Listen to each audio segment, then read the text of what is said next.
Good morning, children. Children, welcome to my classroom. Today I am going to explain you the new lesson, that is lesson number 7, and the name of the lesson is Break, Break, Break. It's a poem written by Lord Alfred Tennyson. Before starting the explanation, let's talk about the poet. Lord Alfred Tennyson was born on 1809 and died on 1892, is one of the most popular English poets. The poem Break, Break, Break is believed to have been written in 1834. It expresses Tennyson's grief over the death of his best friend Arthur Hallam. The shock of Hallam's death impressed upon Tennyson the value of youth. To emphasize this idea in the poem and to express the agony he suffers at the loss of young Hallam, Tennyson presents images of youthful joy. The fisherman's son playing with his sister and the sailor late singing in the bay. Children, before going to the reading of the poem, let's do the picture reading. Let's see the picture carefully and try to find out what does the picture say.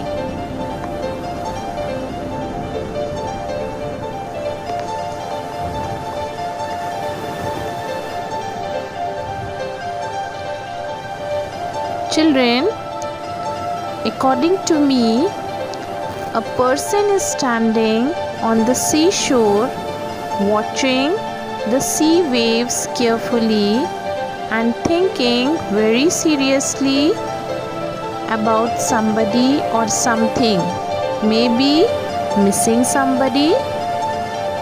Am I right, children? I hope your answer will be yes. Let's proceed with the reading of the poem.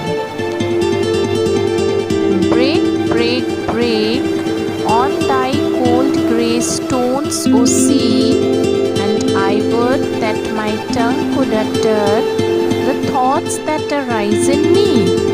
Oh well for the fisherman's boy that he shouts with his sisters at play.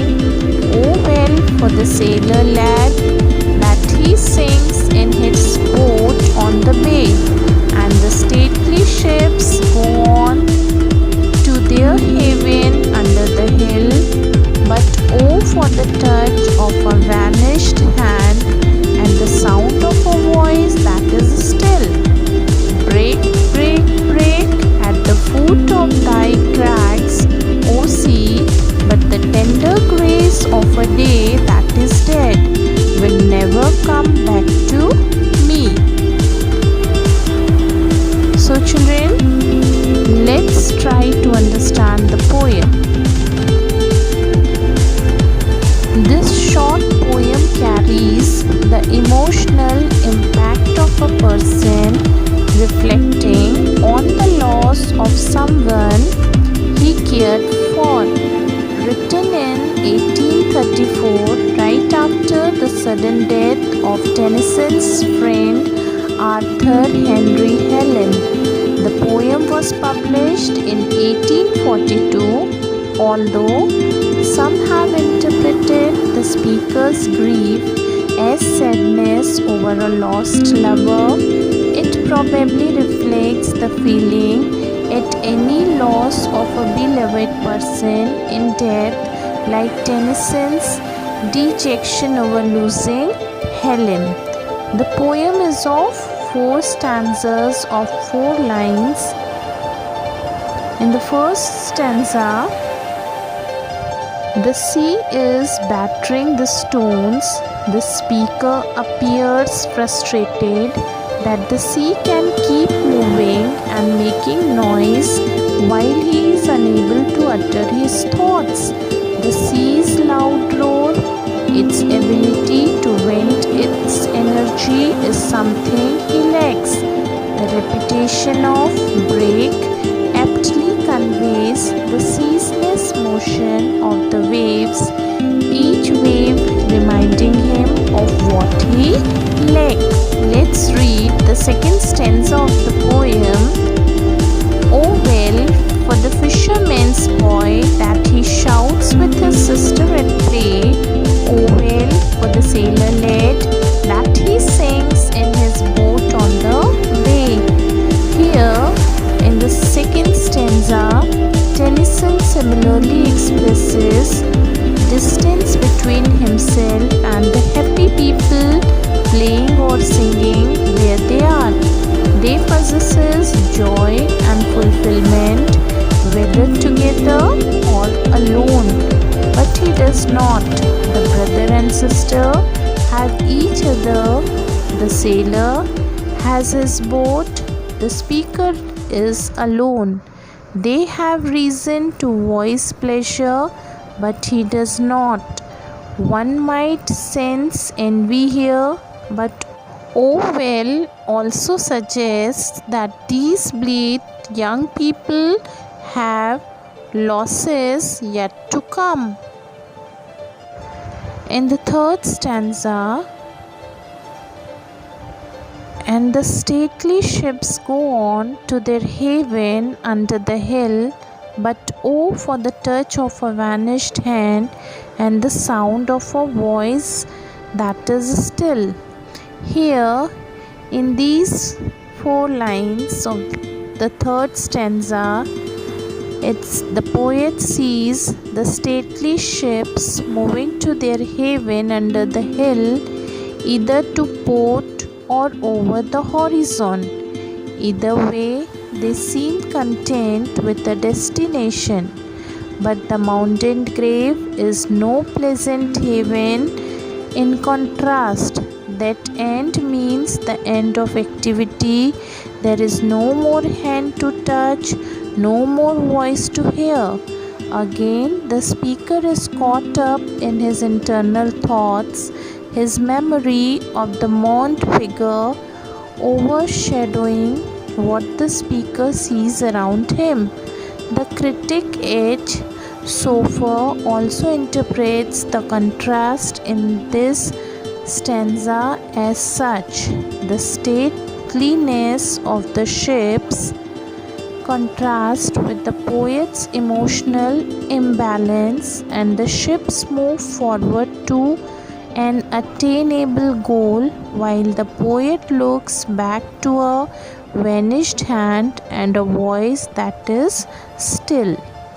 Here, in the last 4 lines of the poem, means in the last stanza, it says, break, break, break at the foot of thy crags, O sea, but the tender grace of a day that is dead will never come back to me.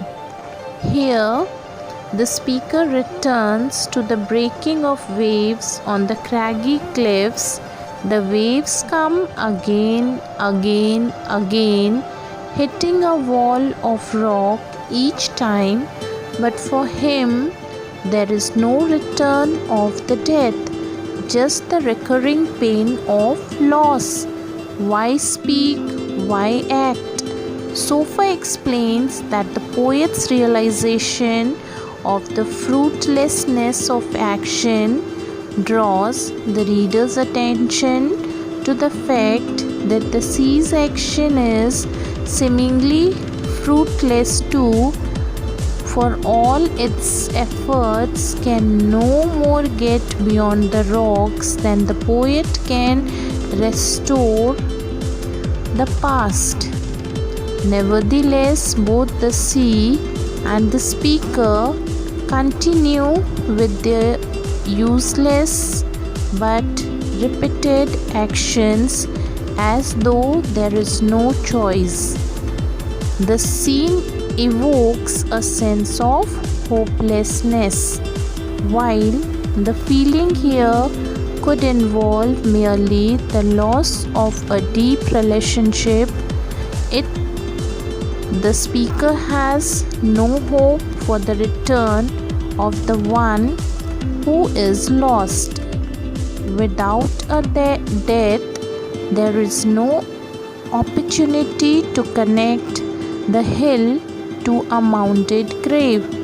The still voice would be harder to interpret, and the day that is dead would be a weaker metaphor. So children, I hope that the poem, which expresses Tennyson's grief over the death of his best friend Arthur Hallam, is clear to you. And that's all for today, children. I just wanted to say that I hope you have a wonderful today.